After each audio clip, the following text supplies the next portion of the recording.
Kama kuna jambo ambalo linatafuna watu wengi kwenye maisha ni kuamini kwamba wao ni kile wanachopitia. Unaweza ukawa unapitia hali fulani katika maisha yako katika kiwango ambacho ile hali ikageuka kuwa utambulisho wako.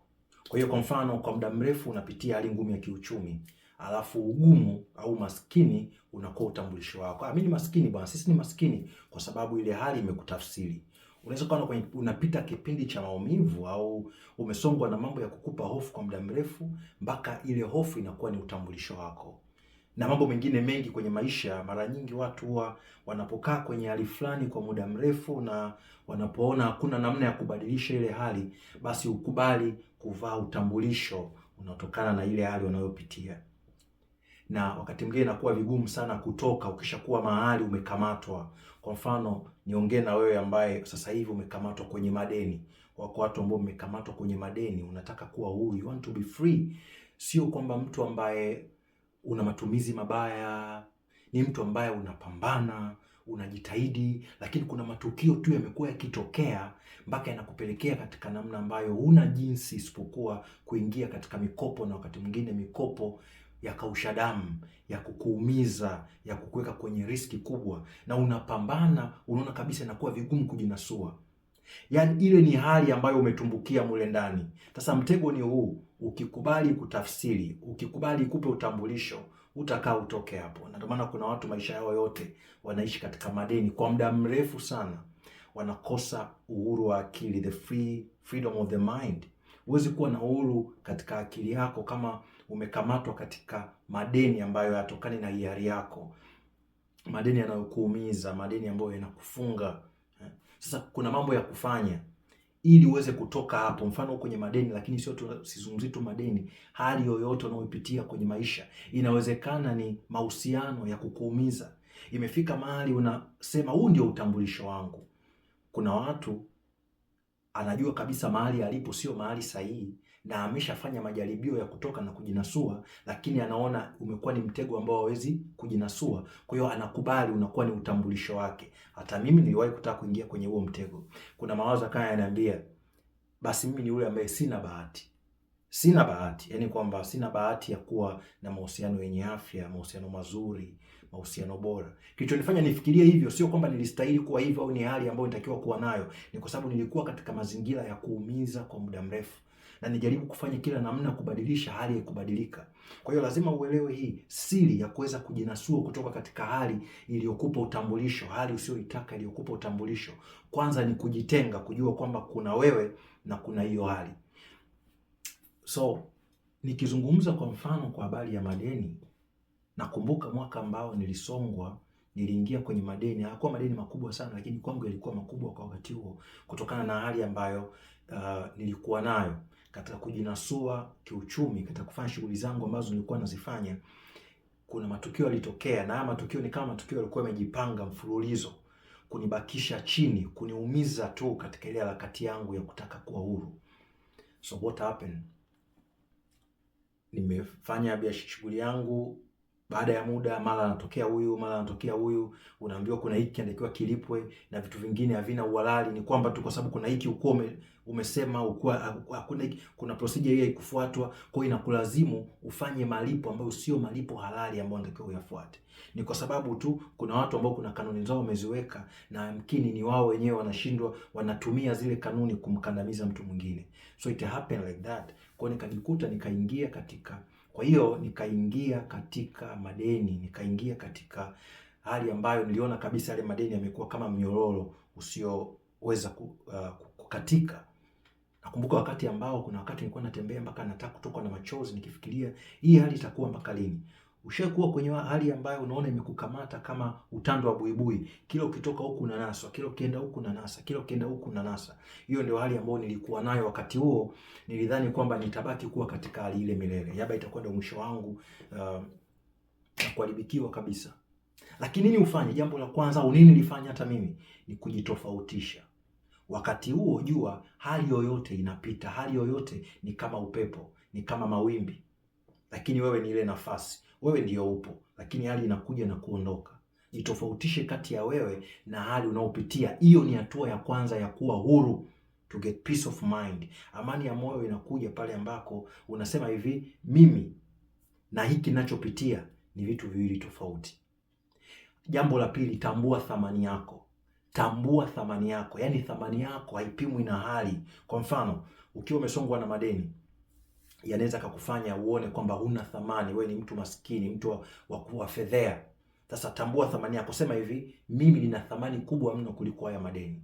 Haya madeni hayanipandishii thamani wala hayanishushii thamani. Ni uzoefu katika maisha ambayo ninapitia.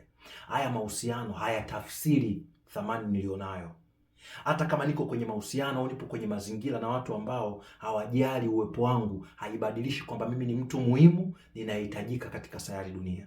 Ni muhimu sana, kwa sababu mtego, kama nilivyoeleza, ni kwamba haya mazingira huwa yanakupa tafsiri, yanakupa utambulisho.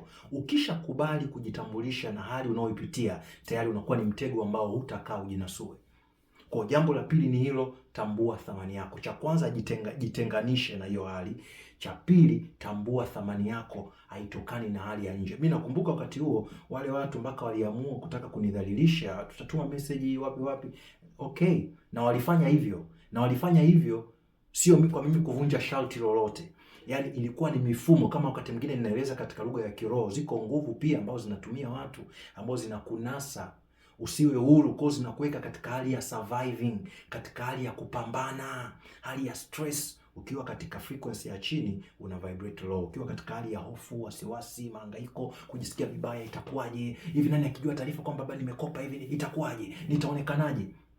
Hayo ni mawimbi ya chini. Na kumbuka, kile unavyo vibrate ndani yako, yani hali ya ndani yako, ndio inaoakisiwa kwenye mazingira yako ya nje. Uje kuona kuna siku umeamka una furaha tu na amani, alafu unashangaa kila mtu anayekupigia simu anakupa habari njema. Sio kwamba zile habari njema hazikuwepo, wewe ndio umezikaribisha kutokana na hali iliyomo ndani yako. Au kuna siku umeamka umevurugwa tu, kuna nafanya ujihisi raha, alafu unakutana na mtu ghafla, unashangaa amenuna na kununia, mnaanza kugombana. Wale watu wanaakisi hali iliyomo ndani yako. Kwa hakuna kitu cha umuhimu kama kutunza hali iliyomo ndani yako bila kujali mazingira unayopitia, na hayo ni mapambano. Kwa hiyo lazima upambane katika akili. Iambie akili yako, iambie akili yako, mimi sio huyu mwenye madeni. Madeni yanitafsiri mimi, kwa sababu wewe sio mwili wako wala wewe sio akili yako. Wewe ni uwepo, wewe ni ile nafasi ambayo ipo. Yaani wewe ndiye unayetoa nafasi ya mwili wako kufanya maisha. Wewe ndiye unayetoa nafasi ya akili yako kufikiria maisha. Mwili na akili ni vitendea kazi vyako. Kwa hiyo sasa hatua ya tatu ni kuanza kujua namna ya kutumia akili yako na mwili wako. Na ndipo hapo mara nyingi hata kwenye semina ambazo wanafanya na napoongoza watu katika uponyaji, naongoza katika kuchukua utawala wa akili.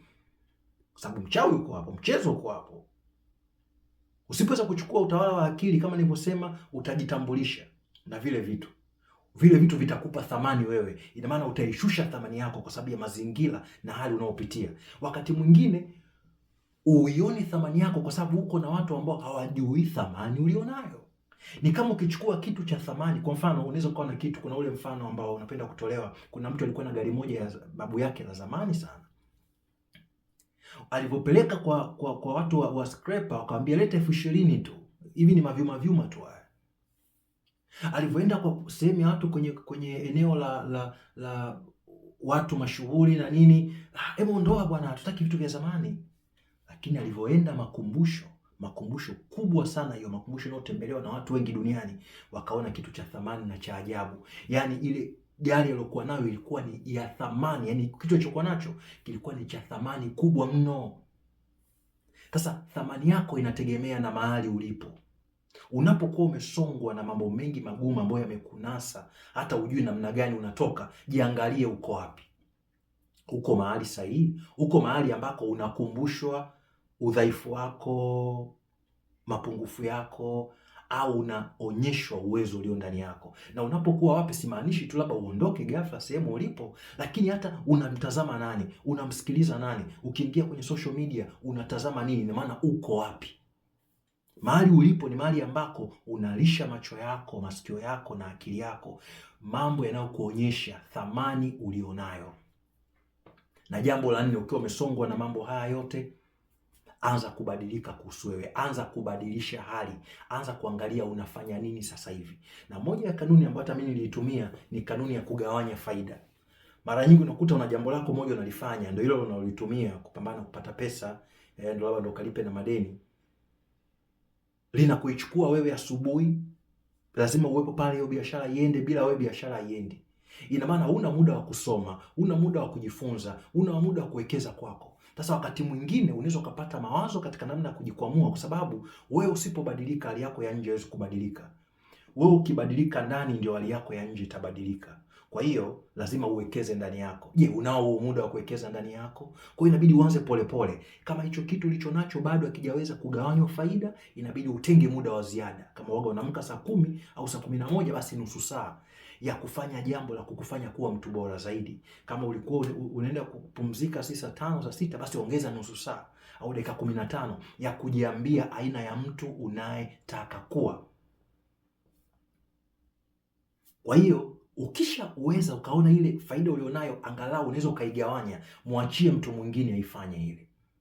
Mwachie mtu mwingine afanye, asimamie iko kitu ili wewe uwe huru.